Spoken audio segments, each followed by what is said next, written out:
Jets fans don't necessarily live on social media. They live on your street corner and they tell you how miserable it is to be a Jet fan when they're losing and then how darn good it feels when they're winning. I am saying the Jets fans growing up in that market in the New York, New Jersey area, when the Jets are winning, watch out. They're the greatest team ever. This is back when like Mark Sanchez and Braylon Edwards were having success. You would think the Jets could beat it. When they're losing, watch out, because then it's okay. We're the worst team to ever take the field. Adam Gase has to go.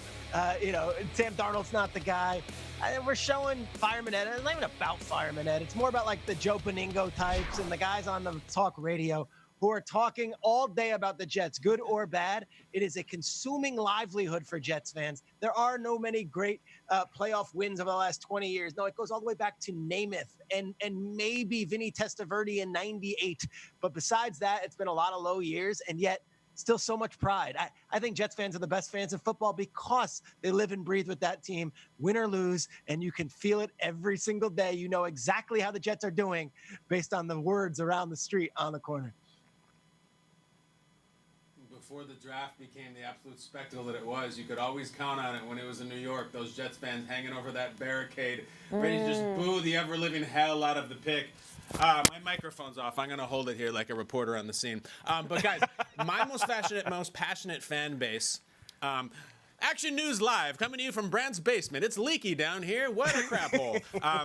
We're an East Coast-based show, just by nature of geography. We're all on the East Coast. So a lot of times when we do the show at 7 a.m., at 7:30 a.m. local, we can't get a lot of interaction with West Coast teams because they're just asleep. So we shout out to Seahawks fans and Niners fans. But there's always one. There's always one we can count on to react when asked to or when not asked to. They wear silver and black, and it is the Raiders fans. Give me the Raiders as the most passionate fan base, not only because they're 24-hour fiends for their team as it relates to our show. Look at what they've been through.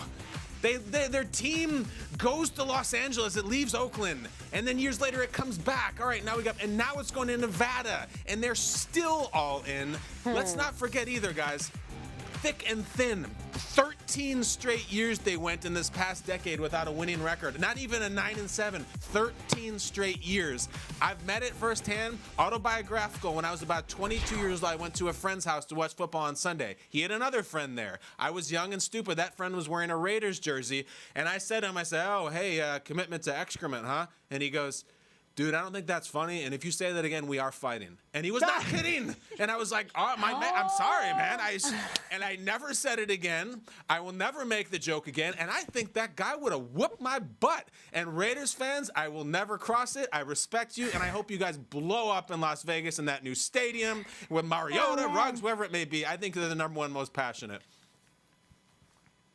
Commitment to excrement? Oh my gosh, why would you say that crap? Yeah. Okay, here's the thing. For me, I could easily say that I love the Vikings, that I love the Seahawks. You finally got that one. The Lions and the Cleveland Browns. Those are the teams I play for. But when it comes to teams that I played against, it's the Philadelphia Eagles, man. Now, here's the thing. I'll take you back to 2007, right? So we're playing in this game, and I get ready to do my pregame. I go out there. I'm got my headphones on. I'm flipping my cassette tape, and I'm not that old, guys. Come on, it's an iPod. So I'm moving around the field. I get to the corner of the field, and I just stand there. And I hear this guy talking to me. He's like, Nate, Burleson. I know you hear me. So I'm like, what? He's like, you suck. And I get that everywhere, right? I always feel like if you smile, if you engage, they'll like have a conversation with you and they'll let it go. And I'm like, what's up, man? How you doing? You all right? Yeah. Nah, I'm not all right. We're going to kick your bleep. We're going to beat you. And I'm like, chill out, bro. Why all the anger? Nah, you suck. You were bad with the Vikings. You're bad with the Seahawks. You're a bum. And I'm like, I'm a bum for real. So now I start getting a little offended, but I'm still big smiley Nate. And he's like, nah, you're terrible. Your pops who play ball is terrible. Your brothers who play, like he did his research.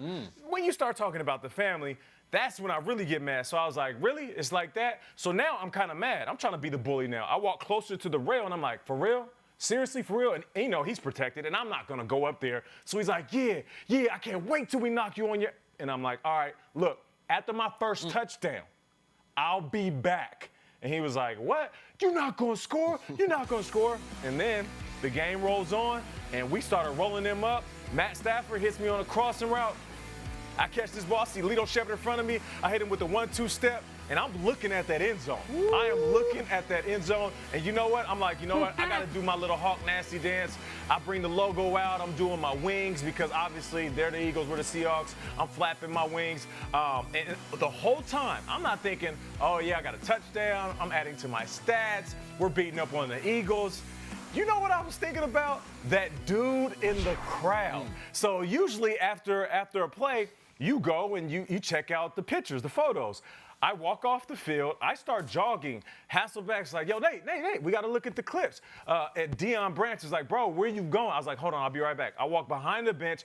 I walk exactly where I was in pregame. I look up at this dude, and I'm mad. There's no smile on my face.